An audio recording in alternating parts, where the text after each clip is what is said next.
ये एक देखिए, इम्पोर्टेंट पहलू है यहाँ पे जी।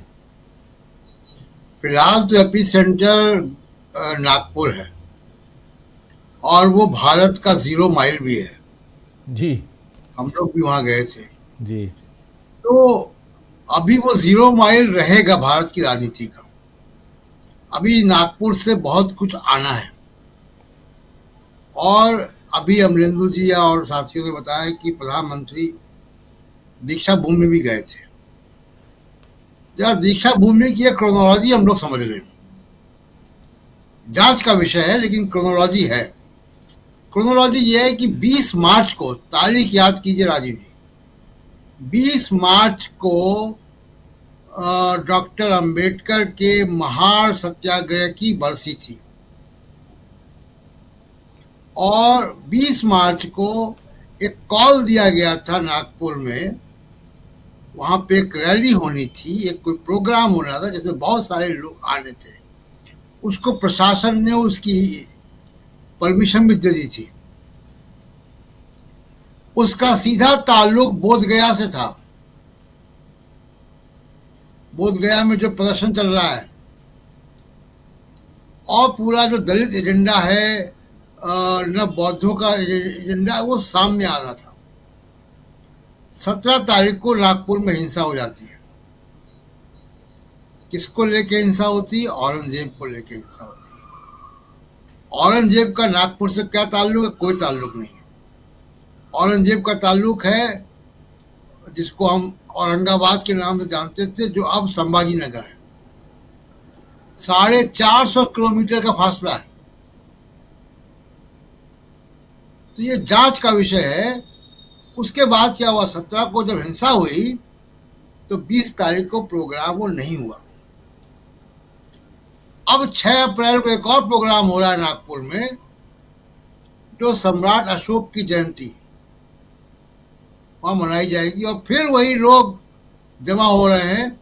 और इसीलिए आज जब वहां पे मोदी जी गए हैं तो मोदी जी ने बिहार के चुनाव की, क्योंकि चर्चा बिहार की कर रहे थे, तो बिहार में वो दीक्षा भूमि पे गए और उन्होंने दीक्षा भूमि पे जाकर भंते सुरई ससई से मुलाकात भी की।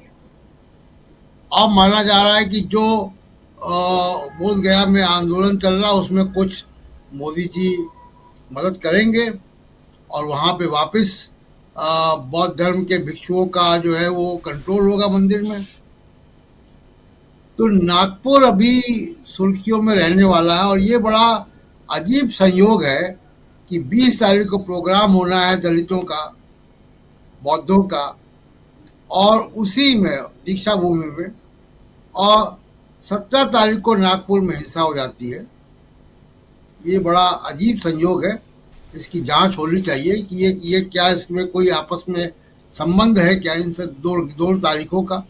ये क्रोनोलॉजी से हम क्या समझें?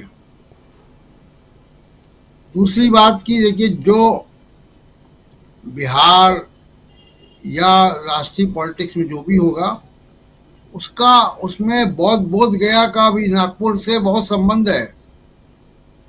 वो आंदोलन जो है वो बड़ा स्वरूप लेगा आने वाले दिनों में। और इसी 6 अप्रैल को आप देखिएगा कि वो स्वरूप उसका एक बिल्कुल बदल जाएगा। तो ये बीजेपी के लिए एक नई समस्या आ रही है। इसीलिए आज बौद्ध भिक्षु से मोदी जी मिले हैं, भंते से मिले हैं वहाँ पे।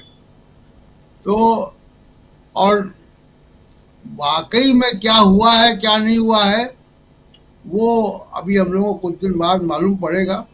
और मैं अमरिंदर जी की जो बात है कि बड़ी सिनर्जी है, सिनर्जी को हमको बिटवीन द लाइंस पढ़ना होगा रामलिंदु जी, कि एक पक्ष जो है वो उकसा रहा है ये वक्फ बोर्ड के बिल को लेकर, और जो उकसा रहा है उसका आप जरा बारीकी से आप देखिए कि जो ये गोदी मीडिया है इसका क्या इस्तेमाल कर रहा है। कैसे जो है जयंत चौधरी बोलने लगे, कैसे चिराग पासवान बोलने लगे, कितनी हिम्मत इनके अंदर आ गई कि सीधे सीधे चुनौती दे रहे हैं बीजेपी को। तो ये जो उकसाया जा रहा है ये सिनर्जी नहीं है, ये सिनर्जी बाहर से दिख रही है, ये कुछ और है। और ये एनडीए के अंदर डिफरेंसेस पैदा हो गए हैं, वक्फ बिल को लेकर डिफरेंसेस हो गए हैं। उन डिफरेंसेस को हवा दी जा रही है। वो हवा कौन दे, जिनको आप सिनर्जी कह रहे हो, वहां से हवा मिल